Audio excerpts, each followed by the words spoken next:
If your why is to break generational curses of poverty or abandonment, any type of family dishonor, then you need to be the person to do exactly that.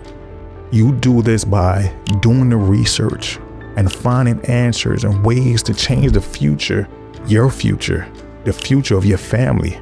Be the one that creates movement. Be the blueprint. You don't need permission to do any of this. All you need is a decision to break cycles.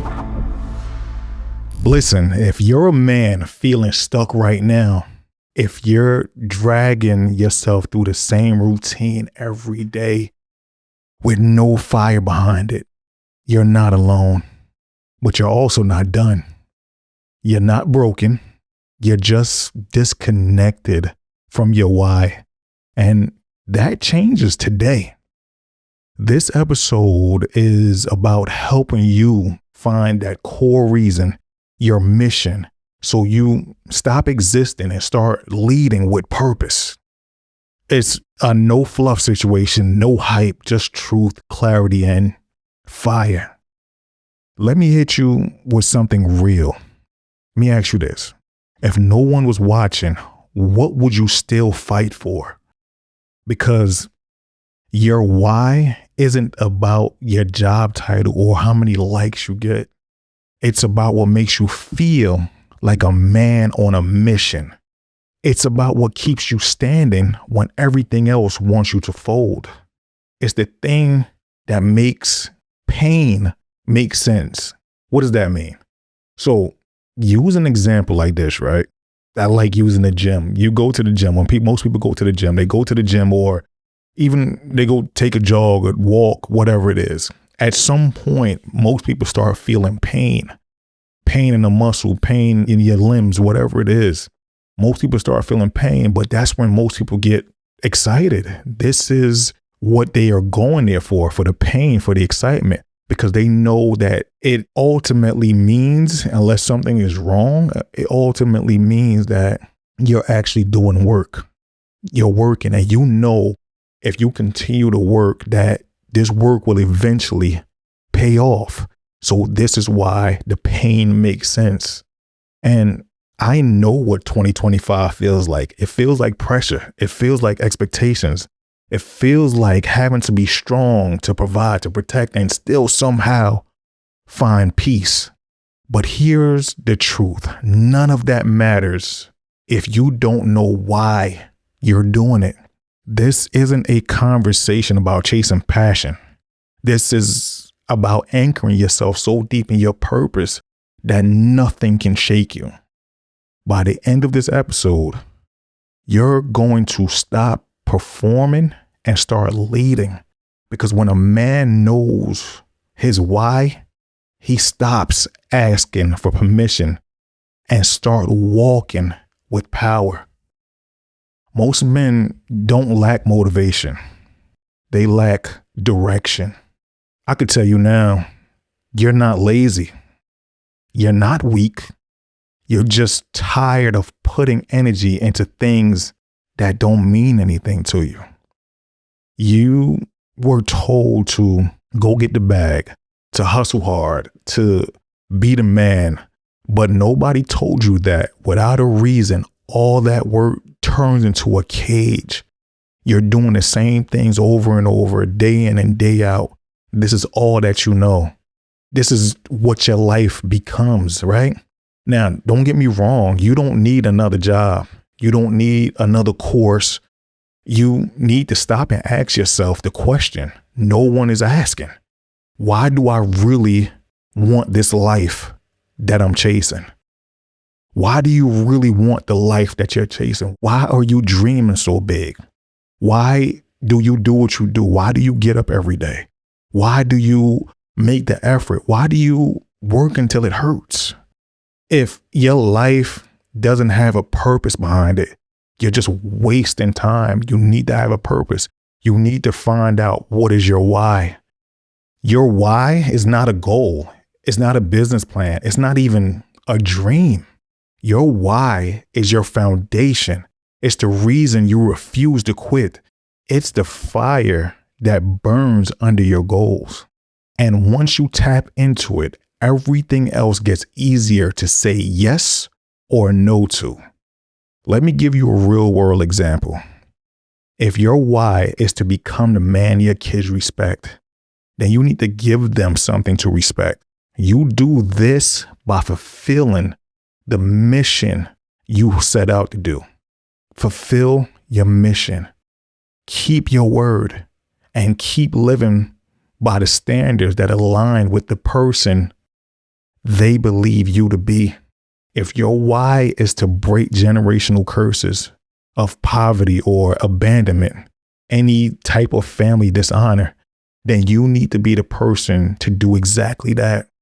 You do this by doing the research and finding answers and ways to change the future, your future, the future of your family.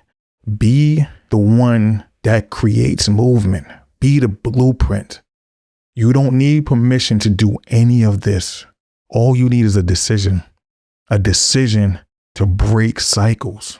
And I'll be real with you. For me, it clicked the moment I realized that being busy isn't the same as being productive. Hear me out. I drive trucks overnight. I still do. I run this podcast. I'm building future businesses. I've ran businesses, and still none of that means anything if my family doesn't feel led, protected, insulated, and confident that I have a destination that I'm leading them to, right? I didn't always know my why. In fact, I spent years chasing things that looked good, but felt empty. What made it click for me wasn't some big moment of success. It was the realization that my kids are watching me. I am really, really big on setting the example for my kids. This is like my number one motivation, right? It's setting an example for my kids. And that means more to me than anything, right? Just being something that can actually look up to and try to emulate. And I want to say this right here, right? You can be the best parent to your kids. You could do everything right as far as parenting standards go. You could have been there. You could have showed up all the ball games, all the practices, been to all the spelling bees, showed up for all the academic awards, been to all the parent-teacher meetings. You were there to console them when things went wrong. You put on Band-Aids. You wrapped twisted ankles. You fixed broken nails. You supported them financially, emotionally. You did everything. And at the end of the day, the truth is your children could still turn out to be whatever it is that they decide to be. You could put all that work in, did everything right, and your kids still may not be what you wanted them to be in life. They're going to choose their own path. They're going to be what they want to be. You could be like I said, you could be the best parent, did everything right, and they still turn out to be something that you didn't want for them. And don't get me wrong, they could turn out to be great. I just want us to be able to accept that our children are individuals. They're going to do what they want to do, right? So right now, I still have younger children.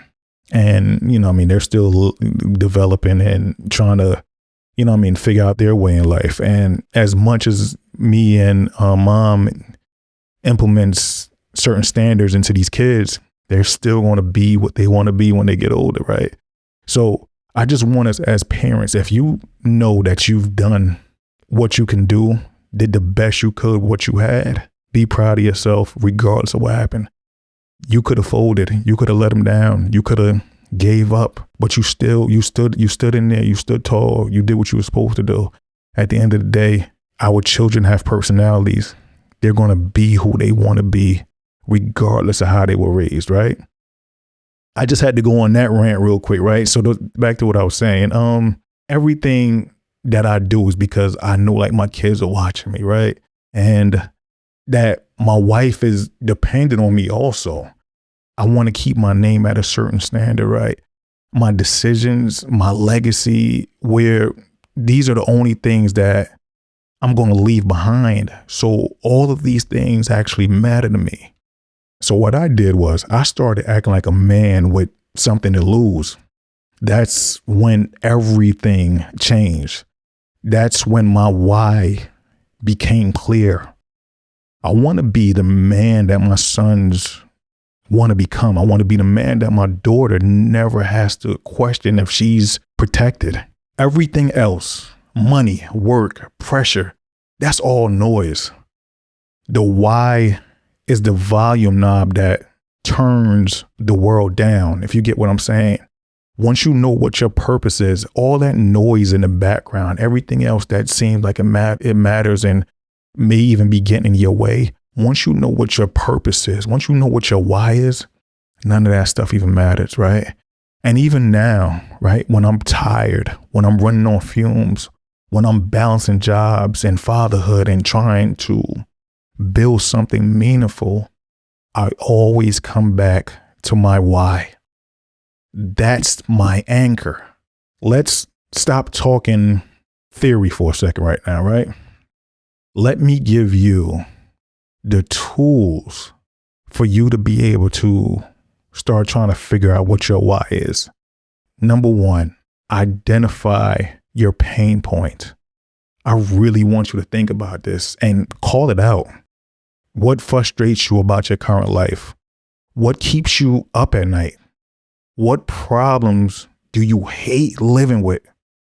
I want to tell you this. Think about that. Your why is hiding under your deepest discomfort, right? Number two, define who you're responsible for. A man without people to protect usually doesn't move with urgency. So ask yourself, who am I doing this for? It can be your kids, your future family, your inner child, but someone has to matter enough for you to make this fight personal. This mission has to mean something to you. Hear me out. Failure is not an option. It's not even on the plate. It better not be. Number three, envision the man you refuse to be. Sometimes we don't know who we want to be yet, but we damn sure know who we don't want to become. Start there. Draw the line in the sand. When your why is strong enough, your excuses, they'll embarrass you. And let me tell you something that helped me. And when I pictured the type of man that I didn't want to become, it was a broke man, a distracted man, a man with no plan, a man whose kids had no example to follow. That image, that's what kept me aligned. That part of life was a no man's land for me. I want to tell you this, right? Here's how the shift affects you when you decide to live in your purpose. Find your purpose. Know what it is. Here's what actually happens. You stop being distracted by every opportunity that comes your way because your purpose acts like a filter. You stop saying yes to things that don't fit the man you're becoming. You stop apologizing for being focused. You stop negotiating with your own standards because now you're not just doing things, you're building something that matters. And the people will feel it. Your wife will feel it. Your kids will feel it. Your energy will feel different. Your presence will demand more respect. Not because you shouted louder, but because you finally got quieter and more committed. I know for me, people started treating me different once I got clear on my why. It wasn't the money. It was the way I carried myself, the way I talked, the way I walked into the room and I didn't shrink. And that only came after I made the decision to lead myself first. If you're listening to this right now, it's because something inside of you knows that you're capable of more. Not in the motivational Instagram post kind of way. It's in the I've tested it. I know I haven't locked into it yet, but I know what's coming, right? Let this be your wake-up call. You are not just a provider. You're not just a worker. You're a man with a purpose. Stop settling. Stop comparing. Stop waiting for the right time. Make 2025 the year you finally stop chasing and start leading. Not because it's trending, not because someone else told you to, but because you finally realized the only approval you ever needed was your own.